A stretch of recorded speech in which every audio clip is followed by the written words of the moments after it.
All right, so let's get into it, discussing some similarities and differences, as well as pros and cons. So looking at the partial products method in comparison with the traditional method, these two methods have similar formations, so they're both set up in a vertical format, and essentially the partial products method is the traditional method is kind of condensing the steps done in the partial products method by utilizing the 0 as a placeholder. Because the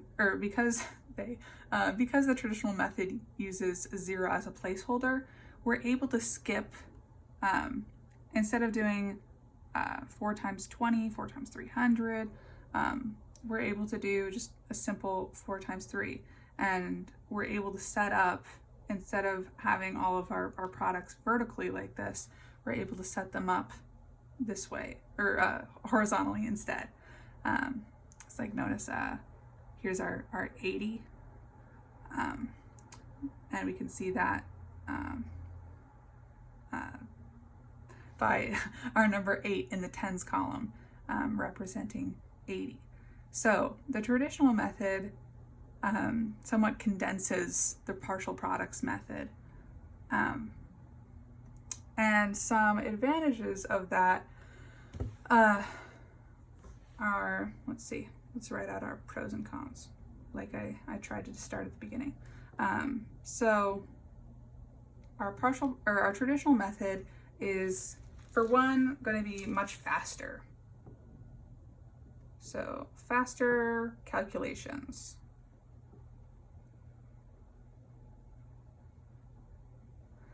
You're also working with easier numbers from the get-go. For example, in the traditional method, we just have to do 4 times 3. And in the partial products method, what we did was 4 times 300, which, we broke that down, but that also could be harder for kids, and it could be easier for them to make mistakes. So faster calculations, at sometimes more simple calculations.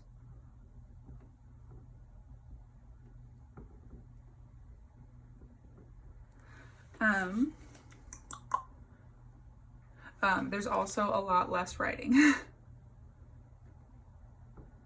which is important if you're left-handed like me and try not to smear everything. So some cons of the traditional method.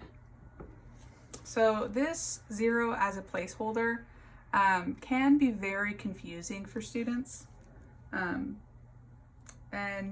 might make it easier to make mistakes throughout the problem that could give them a significantly wrong answer. So let's see, how to write that. Placeholder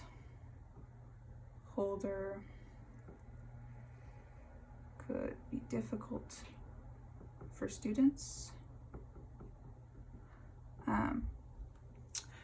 And another thing about the 0 as a placeholder is this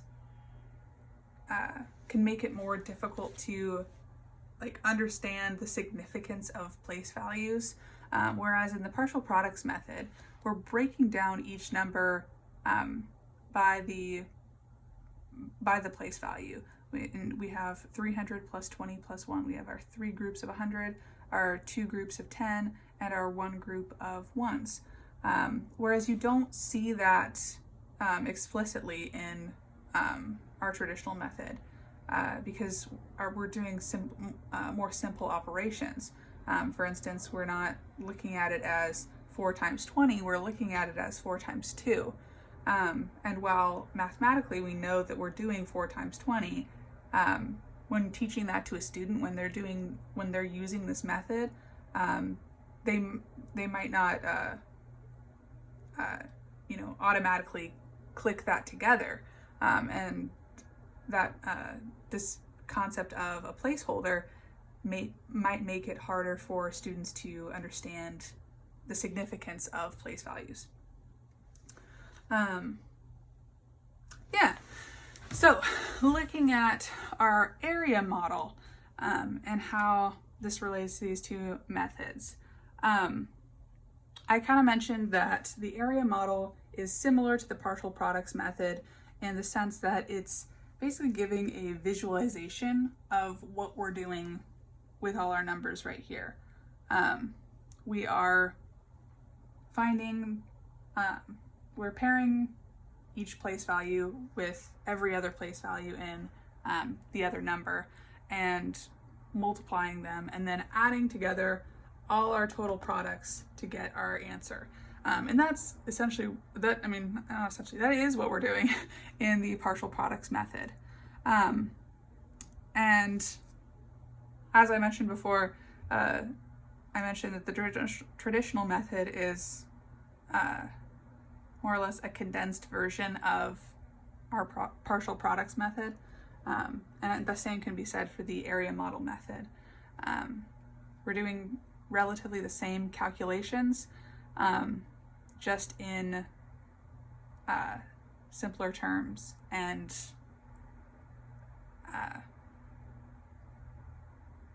using smaller numbers, I guess, if that makes sense. So, partial products method, let's go over pros and cons. Pros. So, starting off with pros,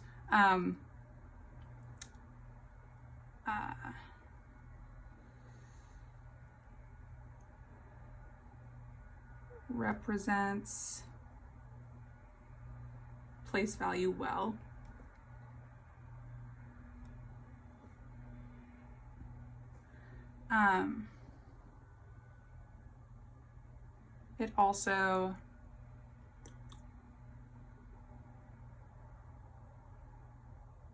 It also doesn't require a 0 as a placeholder.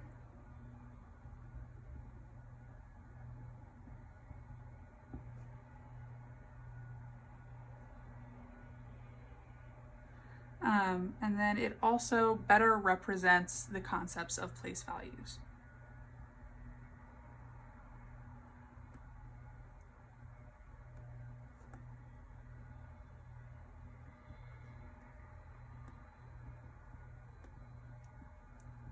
Okay, so cons. Sorry, I was trying to go fast. Cons are, it's really long.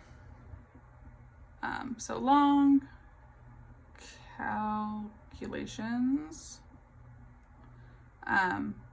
long and difficult. So sorry, I can't multitask. So with partial products method, we're doing much longer calculations than in the traditional method, and we're also doing, at times, more difficult calculations. For young students, that might be challenging and take longer. Moving on to the area model method. So pros, we have visual representation, so incorporates visual learning aspects. Oops.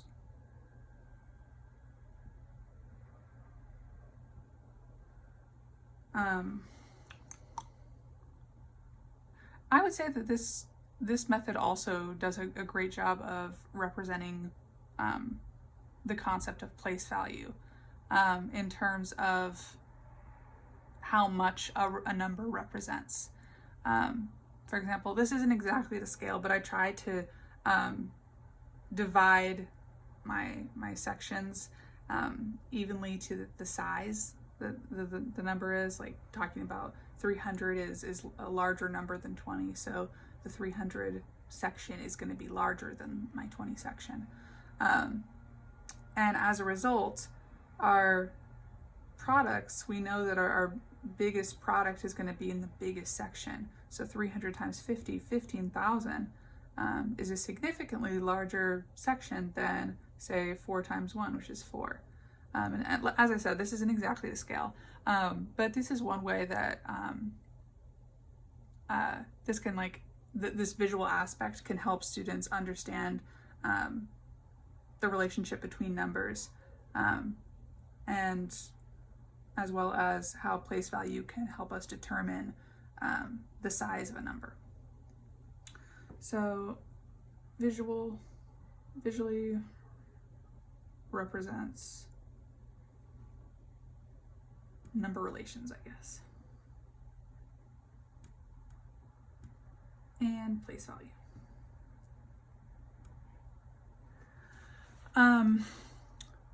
Some cons.